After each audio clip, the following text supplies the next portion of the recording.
সমস্যা, কোনো একটা বিধান কেন নাজিল হলো তার উদ্দেশ্যকে উদ্দেশ্যটাই বুঝে না।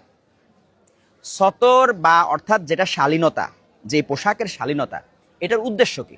একে অপরের প্রতি আকৃষ্ট হয়ে কেউ যেন কোনো মন্দ কাজে লিপ্ত না হয়, অশ্লীল কাজে লিপ্ত না হয়, যেন তাকে দেখে আমার মধ্যে যৌন কোনো আকাঙ্ক্ষা সৃষ্টি না হয়। এটা হচ্ছে হেজাবের উদ্দেশ্য। এজন্য নারীর জন্য একটা নির্দিষ্ট হেজাবের নীতি আল্লাহ প্রেসক্রাইব করেছেন। পুরুষের জন্য বলেছেন যে দৃষ্টি সংযত করো, লজ্জাস্থানের হেফাজত করো। তাহলে দৃষ্টি সংযত করো, দৃষ্টি যদি আপনি সংযত করেন, আপনি এই বিধান অনুসারে যদি বলেন যে হাঁটু বের করলে সেটা দেখা হারাম, তাহলে আমার প্রশ্ন, আপনি ফেসবুক চালাচ্ছেন কিভাবে? আপনি রাস্তায় বের হন কিভাবে? কারণ রাস্তায় বের হলে তো আপনি হাঁটু বের করার লোক, তারপরে নারীদের হেজাব বাদে চলা লোক, আপনি তো প্রতিনিয়ত দেখতেছেন, আপনারা তো হারাম কাজ প্রতিনিয়ত করতেছেন। আপনি তো ফেসবুক হারাম আপনার জন্য। তাহলে ফেসবুকে এসে যে আমার কমেন্ট করতেছেন, তো ফেসবুকে আপনার জন্য হারাম। চারটা মাযহাবের মধ্যে শুধুমাত্র হানাফি মাযহাবের দৃষ্টিকোণ থেকে হাঁটু সতরের অংশ, কিন্তু বাকি তিনটা মাযহাব মতে হাঁটু তো সতরের অংশই না। আপনি ফতোয়া দিতেছেন কি সবার জন্য ফতোয়া দিতেছেন? বাকি তিনটা মাযহাব তো হাঁটু তো সতরের অংশই না। আর যদি উদ্দেশ্যের কথা বলেন, তাহলে খেলা দেখতে গিয়ে মানুষ কি জৈবিকভাবে ওদের প্রতি আকৃষ্ট হয়?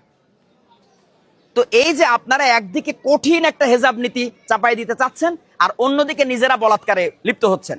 তা আপনার তো হেজাব দরকার, আপনার বাচ্চারা শিশুরা আপনাদের কাছে পড়তে যায়, ওদের পুরুষ শিশুদেরকে এখন বোরখা পরানো দরকার, কারণ আপনার তো কোনো কিছু মানতেছেন না। আপনারা বড় বড় ওয়াজ করতেছেন আর বাচ্চা শিশুদেরকে বলাৎকার করতেছেন, মানুষ থুতু করতেছে, মানুষ সিসি করতেছে, পুরা মুসলিম উম্মার একটা বদনাম হচ্ছে, একটা আলেম সম্প্রদায়ের বদনাম হচ্ছে। একদিকে বড় বড় ফতোয়া, অন্যদিকে বলাৎকার। তো আপনাদের কথার সাথে কাজের তো কোনো মিল নাই। আর হানাফি মাযহাবের মত হলো হাঁটু সতরের অংশ, কিন্তু বাকি আপনার তিনটা মাযহাবে হাঁটু কিন্তু সতরের অংশ না। হ্যাঁ, ওকে, আপনি নিজে যখন খেলা করবেন তখন আপনি সতর ঢেকে খেলা করেন, তো আরেকজনকে আপনি তো বাধ্য করতে পারবেন না, তাই না? এটা তো আল্লাহর কমান্ডমেন্ট। এবং মনে রাখবেন, ইসলামের বিধান, ইসলামের যে হুকুমগুলি, এই হুকুম দুই ধরনের। একটা হচ্ছে রাষ্ট্রীয় বিধান, যেমন চুরি করলে হাত কাটো, এটা রাষ্ট্রীয় বিধান, রাষ্ট্র কায়েম করতে পারলে এই বিধানটা কার্যকরী করতে পারবেন। আর আরেকটা হচ্ছে আল্লাহ মোমেনদেরকে বলেছেন, এটা প্রত্যেকের নিজেদের অভিরুচির ব্যাপার, সে নিজে মানবে আল্লাহর অনুসারে, হুকুম অনুসারে। তাহলে মানুষকে আল্লাহর হুকুমটুকু বলেন, বানোয়াট বেশি বাড়াবাড়ি করে হুকুম দেওয়ার দরকার নাই। এবার আসেন, আপনার ফতোয়া কি লোকে মানতেছে? ফতোয়া দিতেছেন একদিক থেকে আপনার খেলা দেখা হারাম ফতোয়া দিতেছেন, আর অন্য দিক থেকে আপনি দেখেন প্রত্যেক দিন খেলার দর্শক বাড়তেছে। তাহলে আপনার ফতোয়া তো কাজে লাগলো না, কেউ তো আপনার ফতোয়া নিল না, শুনলো না। আপনি বলতে পারেন শুনুক না শুনুক, আপনার দায়িত্ব আপনি পালন করতেছেন। দায়িত্ব এখন এটা না।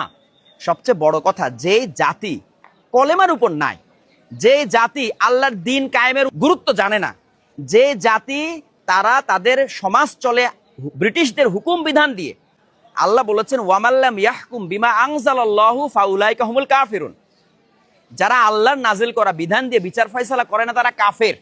তাহলে এই জাতি কার্যত তারা কাফের হয়ে আছে, কারণ তাদের হুকুম বিধান চলে ব্রিটিশ খ্রিস্টানদের তৈরি করা হুকুম বিধান দিয়ে। এরপরে এই জাতি সুদভিত্তিক অর্থনীতির উপরে দাঁড়ায় আছে। এইগুলা নিয়ে কথা না বলে মহা গুরুত্বপূর্ণ তৌহিদ, সেটা নিয়ে কথা নাই, সুদের বিরুদ্ধে কথা নাই, কথা কি খেলা নিয়ে, ফাও একটা জিনিস নিয়ে আপনারা ফতোয়াবাজি করতেছেন। আপনার ভালো লাগে না, খেলা দেখেন না, এটা নিয়ে তো এত কথা বলার কিছু নাই। আমি কিন্তু বলতে চাইনি, কিন্তু এই যে একটা অন্ধ, আমি মানে ধর্মান্ধ বলবো না, এরা হলো মোল্লান্ধ, মানে মোল্লাদের কথা এরা অন্ধ। তো এই অন্ধদের কারণে আমাকে এই কথাগুলা বলতে হচ্ছে। এই মুহূর্তে আলেমদের করণীয় হচ্ছে যে এখন মানুষ তৌহিদে নাই, মানুষ আল্লাহর হুকুম বিধান মানার গুরুত্বই জানে না, তাদেরকে আগে এটা শিক্ষা দেন, তাদেরকে আগে তৌহিদের উপর ঐক্যবদ্ধ করেন, এই ছোটখাটো বিষয় নিয়ে ফতোয়াবাজি আপাতত বন্ধ করেন।